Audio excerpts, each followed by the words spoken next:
go. Yes, we want to welcome everybody to this segment of dialogue, discussion, and exchange. We have with us and before you is Joe Cee, the political soothsayer slayer. How you doing, brother Joe? I'm doing fine. Glad to be among the living, and healthy. And I'm just here to highlight a little bit of what's going on in the political world. Of course, there's a thousand pieces to everyone's inner being, but right now we're in a climate of Trump being the president, and he's the devil according to most people. And I'm just here to expose the hypocrisy and the ignorance of the resistance to Trump. Now, I'm not going to say whether I advocate for him or I don't advocate for him, but let me just give you one. I'm gonna give you several examples, but I'm gonna start off with this because this one was the one that came to me right off the bat about the hypocrisy of the resistance movement. Now, of course, we all know that Bloomberg is spending millions of dollars to jump into the race. Some will say he's an oligarch. Some will say he's racist. But many in the black community already knows he's terrible in terms of his policies towards African American people. He showed no repentance. And on the other hand, I'm not here to say whether Trump's a racist or not. I do know he has a history when he was the owner of the USF&L team, when he supported Jesse Jackson in his campaign for mayor, when he donated to Jesse Jackson's Rainbow Coalition, when he hosted Don King and Mike Tyson's for all the boxing matches that was hosted at Trump casinos. So that interaction and his monetary donations give me the reasons to say I don't know if he's a racist. He might say bigoted things, but the fact of the matter is he doesn't have policy on record. Like Bloomberg's policy on record is stop and frisk. He also has made quotes about redlining and black people being the cause of the 2008 collapse because they were buying houses that they really couldn't afford and banks shouldn't have lent them the money. So I'm just going to look at one example of the hypocrisy of the madness that goes on within the African American community that just exposes them for the frauds and the selective integrity and the phony militarism that they now have come to be. When the Jamaican brother was killed in Dallas by the white police officer, and his brother went into the courtroom and asked the judge, could he hug the white police officer? Could he, forgive her? All of these kinds of things.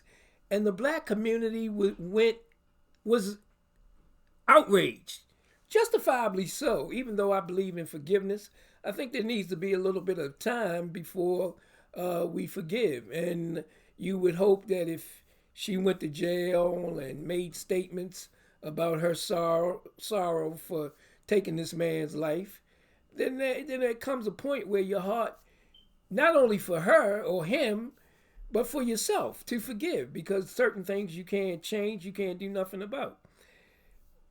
Everybody in the social media community went bonkers. Absolutely bonkers because the black man wanted to forgive. So we fast forward to politics, and Mike Bloomberg is buying up Negroes like it's at a slave auction. I mean, political Negroes, mayors, super delegates, congressmen, people involved in the Congressional Black Caucus. Now, the majority of us did not want to forgive the girl in the courtroom, but we're willing to forgive a mayor who showed no repentance with the stop and frisk policy. So how can you want to forgive him and then vote for him when you don't want to forgive somebody else? Or you condemn the other guy for forgiveness. That is the ultimate in hypocrisy. And so we look at people who say, hold your nose and vote for Bloomberg.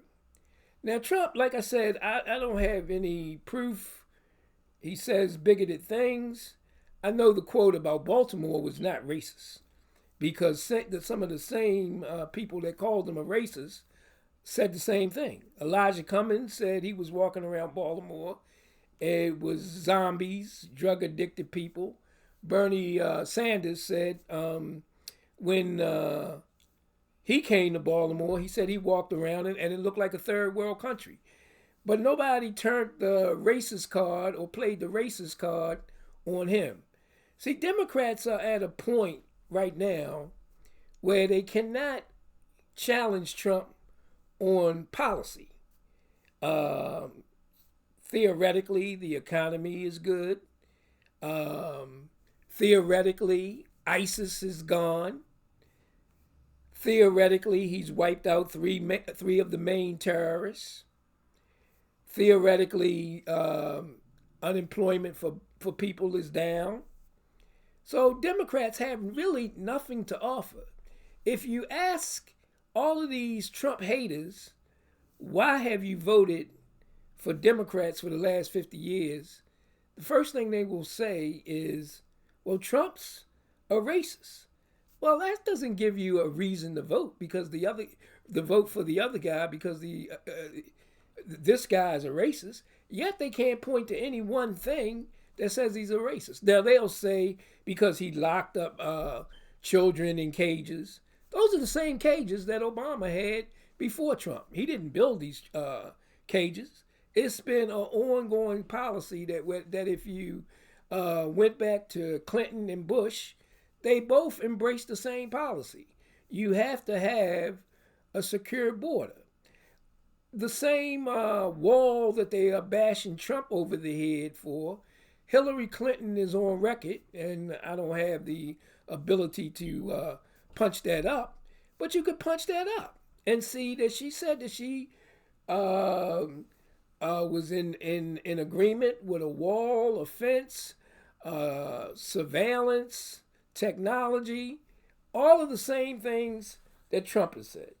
So it just shows that we have a selective militarism and selective integrity.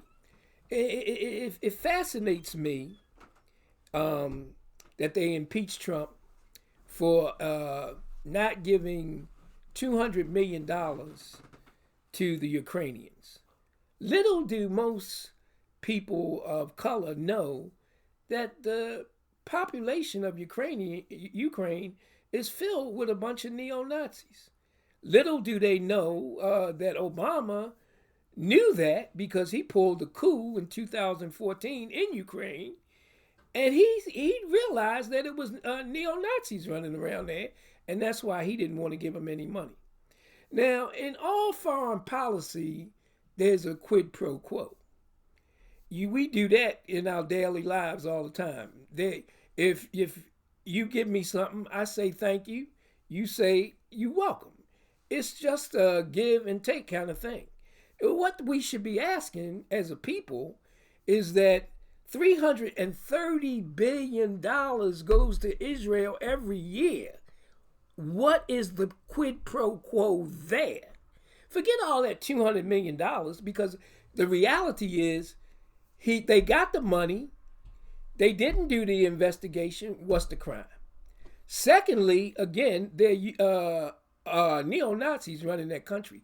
Black people all over this country should be in the streets saying, I'm not giving them a dime. Why are you going to give neo-Nazis a dime?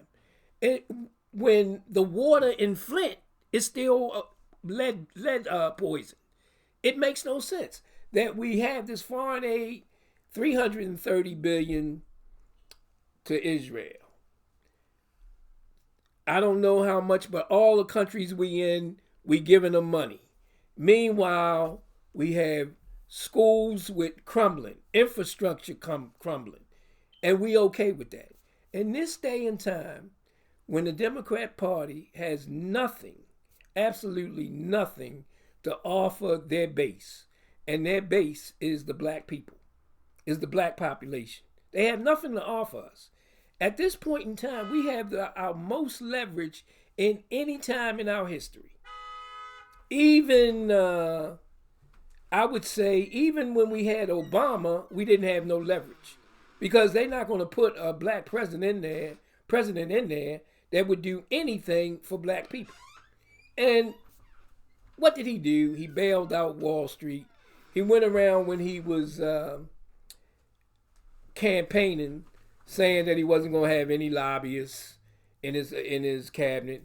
He wasn't going to have any Wall Street in his cabinet. And when he became president, that's all that was in his cabinet was Wall Street, Goldman Sachs, Citibank, va.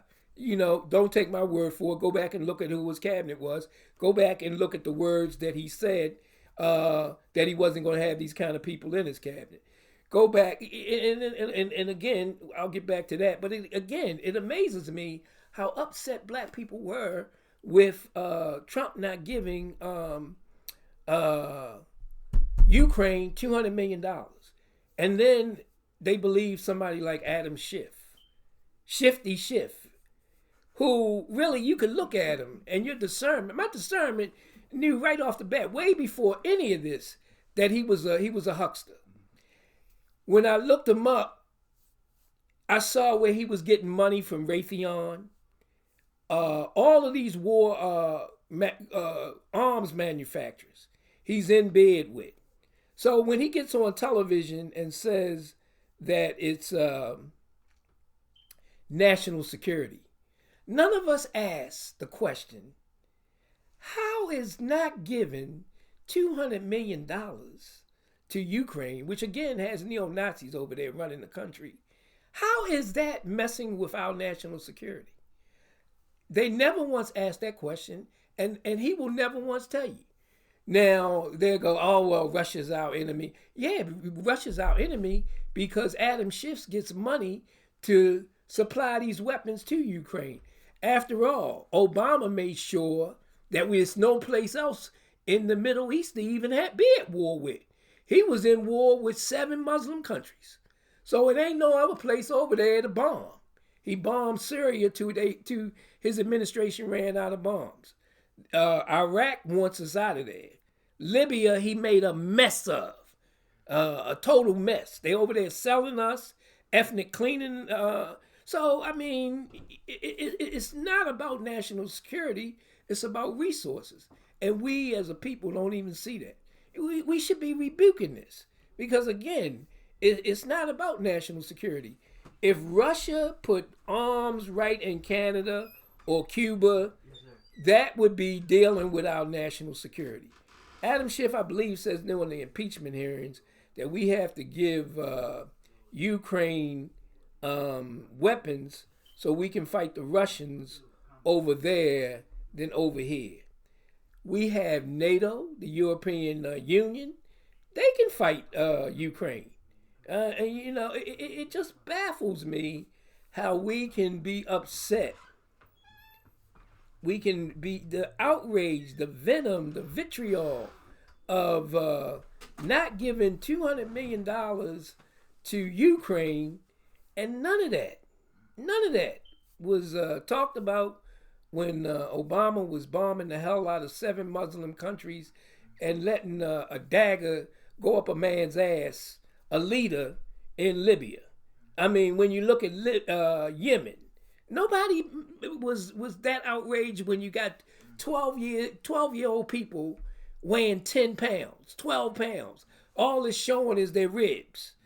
Nobody gets upset that we give $330 billion of your tax dollars to an apartheid state in Israel. But yet you get this selective integrity, outrage because he doesn't give $200 million to some neo-Nazis. That shows how shallow we are. And it shows why the Democratic Party plays you for a sucker. And Malcolm X said that you will be suckers listening to liberals because you're a sucker right now. The Democrat Party can't beat Trump on the issues, and they can't beat Trump on without the African American vote. But yet we don't want anything for our vote. We okay with the line, well, Trump is the devil. I got to get him. We got to get him out of there. Their life ain't changed one iota because Trump has been in the office. What they got now, they had before Trump, they'll have during Trump, and they'll have after Trump. But now everybody's so outraged that they'll sell their soul to the devil to get another devil out and another devil back in. Now, someone told me the devil you know is better than the devil you don't know. Now, I don't deal in the devil. I believe in good. But it was a rhetorical kind of thing that says, be careful what you ask for. You want Trump out, you want Bloomberg in. Bloomberg is buying up black people like he is at a slave auction, giving them money, and they are endorsing them. Now, this is all a ploy to get super delegates to tilt the scale for him in a brokered convention. Bernie Sanders, to me, was a fool because he should have known this was coming and should have ran as an independent. But I, as a kid, remember 1968. I remember watching it with my father. And the convention was just a mess. You had an anti-war movement. You had the white people, so-called hippies. They were being beaten in the street of Chicago. It was a mess inside the convention. It was a mess outside the convention. And we're heading for that now. But as black people, I mean, educated black people, and some of the talking heads are the worst kind of Democrats. They're the worst kind of black people, really, because they will lead you right off the cliff. Meanwhile, they taking their own money. They taking money for themselves. All of these black politicians, you got the mayor in D.C., you got the mayor in Houston, you got the mayor in Atlanta, you got the Congressional Black Caucus, 2 or 3 of them. I know Bobby Rush is one. You got Stacey Abrams, all in bed to get money, not for their people, but for themselves. So we as a people should ask the question, if Bloomberg was so much about our people, instead of passing all that money out to individuals that's going to do him some benefit, why don't they ask themselves, why doesn't Bloomberg pay to get the water fixed in Flint? Why doesn't he pay to do programs that are going to benefit the African American constituency that he's talking about? But no, he's just buying a few slaves that's on the plantation, on his plantation. And the Democrats are so scared. They're so scared of black people leaving their plantation and going to Trump's plantation. Now, Trump is putting on a full court press for black people. And it's up to you to discern whether it's legitimate or it's not. But I know for these are the facts, that he's making an outreach to the African American community. Meanwhile, the Democrats are saying, all black people you getting is empty symbolism. We'll give you a black president. We'll give you a worthless, absolutely worthless Congressional Black Caucus who are in bed with corporations, lobbyists, and are getting paid, but none of that money trickles back down to the community that they represent. You look at Detroit, you look at Baltimore, you look at Maxine Waters' district. Wherever the Congressional Black Caucus is, you find a deplorable conditions. So we need to think about that. So getting back to the point that we are at a place right now, even more so now than when Obama was in office, because again, he was never really about us. He was about big banks and Wall Street. We have the ability to ask and navigate for something that's going to benefit us, because they cannot win without significant numbers of the African American vote. But what did we say as a people? We don't present any agenda. We don't present any demands.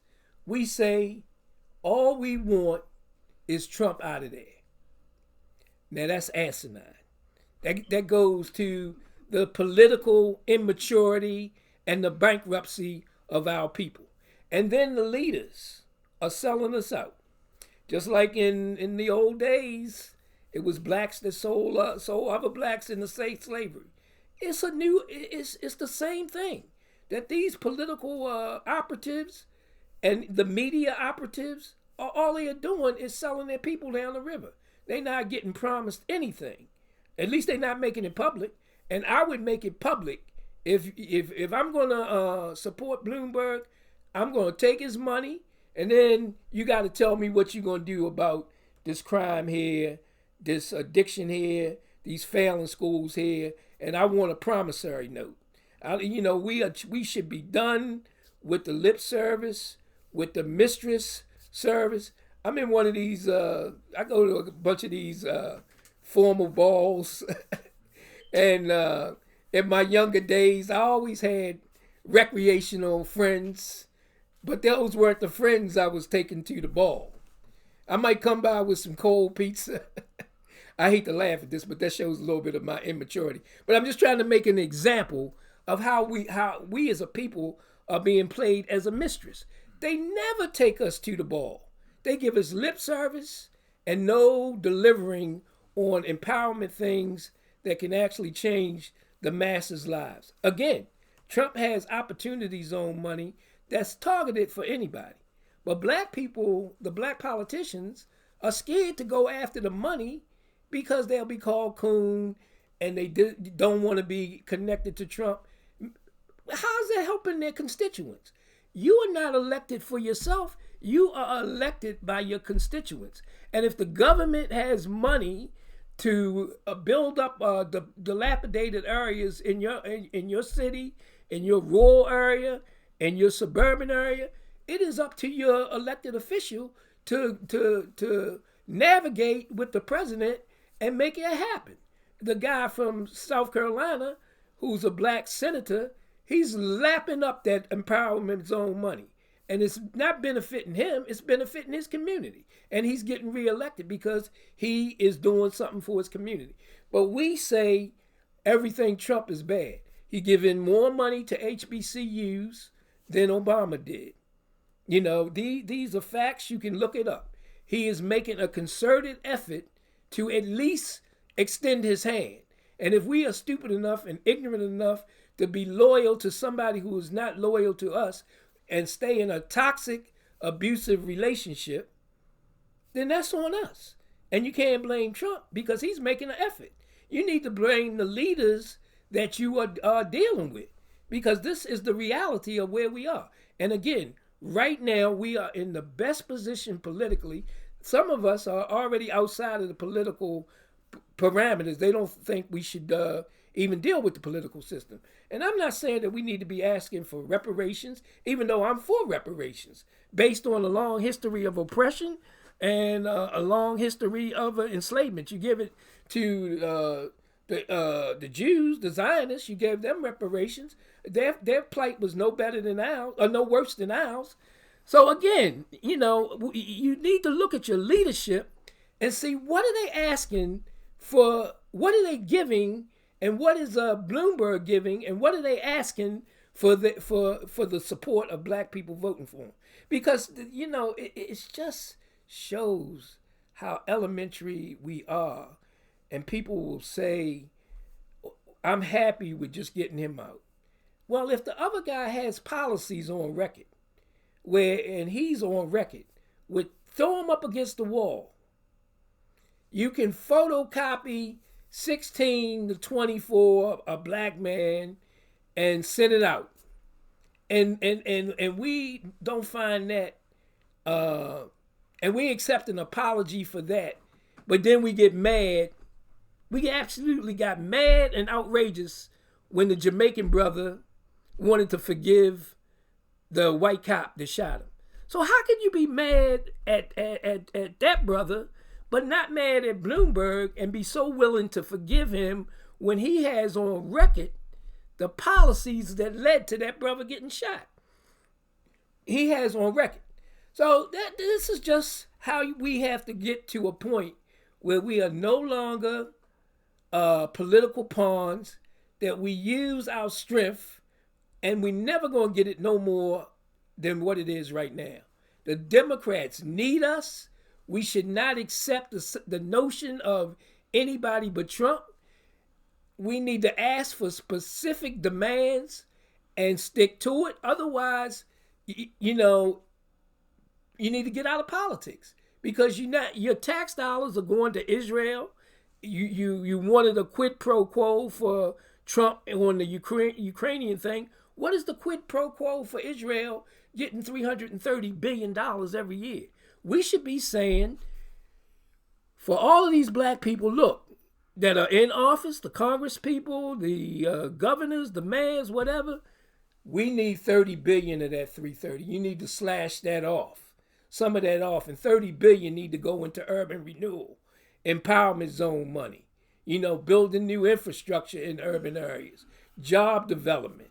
I mean, and if you listening to the Joy Reids and the Roland Martins, of the world, you're gonna be always spinning your wheels, parroting a line that's gonna have black people in mud, stuck in neutral.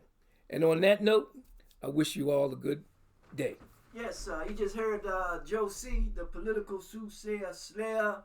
If anyone has any response to what Joe has said in his political commentary, he can be reached on his Facebook page. His Facebook page is Joe Cee. So in Joe, he will make you see. Until next time, I want to thank Brother Joe Cee. Please like and share that video. Yes, so be it. Always a pleasure, my brother. Always. Joe, man. Please meet you, man.